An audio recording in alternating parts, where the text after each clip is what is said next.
A U.S. Senator wants South Africa booted out of AGOA. Chris Coons of the Democratic Party has been pushing for this move since South Africa took a non-aligned stance on the Russia-Ukraine war. Now, the controversy surrounding the Russian vessel Lady R that docked in Simonstown last year threatened to cost the country the hosting of the AGOA Forum. And Coons wants an immediate out-of-cycle review of South Africa's eligibility.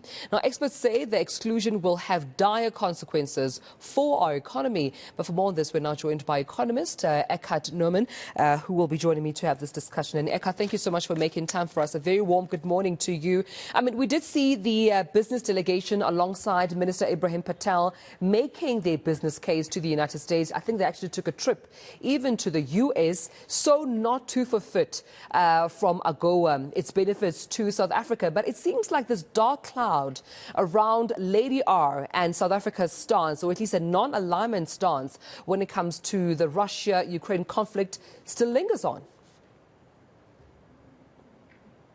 Dodge a bullet, the proverbial bullet, so to speak, recently. But a lot of effort was put into to smooth the waters a little bit, and I think that was quite successful. The forum that was held last week was very successful, in my opinion. And yeah, it is still a bit of a dark cloud in a way, but I think the fact that there is now proposed legislation that's being circulated is by and large a very, very positive development. And even insofar as South Africa specifically mentioned or up for a so-called out-of-cycle review is not necessarily a major cause for concern. It is, of course, something to be mindful of, and I think we need to tread carefully. But it is not a foregone conclusion that it will result in any suspension of South Africa's AGOA preferences. And I think it's worthwhile casting our mind back to 2015, when the last AGOA renewal happened. We also had exactly the same thing. We were also subject to an out-of-cycle review right at the start. So what is Chris Coons' proposal here as U.S. Senator exactly?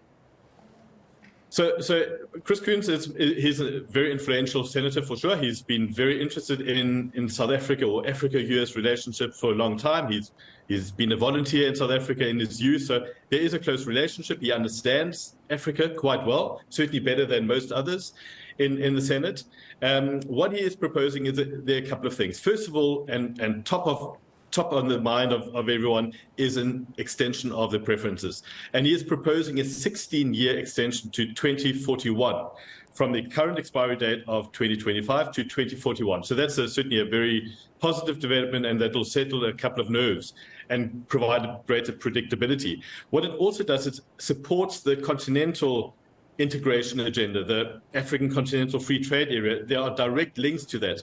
And it does it through a technical amendment to the rules of origin, where it would allow AGOA beneficiary countries to source inputs from North African countries in particular, because remember, AGOA only relates to sub-Saharan Africa. So it allows the sourcing of materials and inputs, and those to be considered as local originating materials in compliance with the rules of origin provision. So if it is, for example, a Moroccan automotive parts component manufacturer, a South African or a Kenyan automotive player may source those materials, inputs, and count them as their own and in fulfillment of the rules of origin. That's another technical amendment.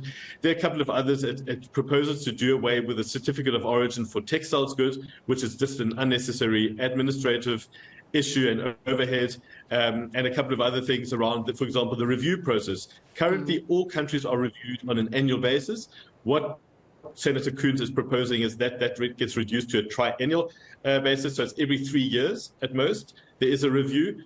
Of course, it does not do away, and specifically, he's quite specific about it, it does not do away with the potential of an out-of-cycle review if countries are clearly in breach of the AGOA eligibility criteria.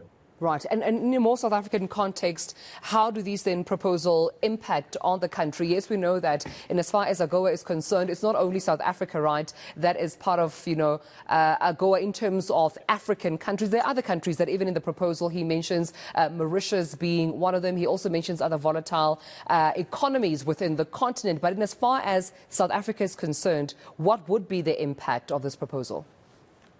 Yeah. So for example, one of the technical amendments that Senator Coons is proposing is to do away with a gradation clause that currently sees countries gradiate out of AGOA, out of the preference area, the moment they no longer are considered as developing countries. Now countries need to be high-income countries for an uninterrupted period of 5 years before they are considered for a gradation. And that is the so-called Mauritius clause, because Mauritius has been sailing close to the wind, and in terms of this income statement, South Africa is still quite far away. If we look at the numbers, South Africa is quite safe for now and is well below the threshold, but it was certainly impacting Mauritius. It has previously impacted on the Seychelles and Equatorial Guinea. Even when they had an oil boom a couple of years ago, the country was suddenly a high-income country, even though it just lasted for a year. So that is certainly some relief, but certainly the immediate concern is around the out-of-cycle review, but it is something that literally just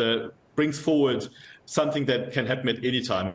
An out-of-cycle review is not bound by any calendar. It can happen at any time, and any interested party can effectively lobby the USTR, the United States Trade Representative, to implement or institute an out-of-cycle review. So it is, I think we don't need to be overly concerned about it. We do need to make sure that we are compliant with the eligibility criteria, but that goes for now and it goes for the future.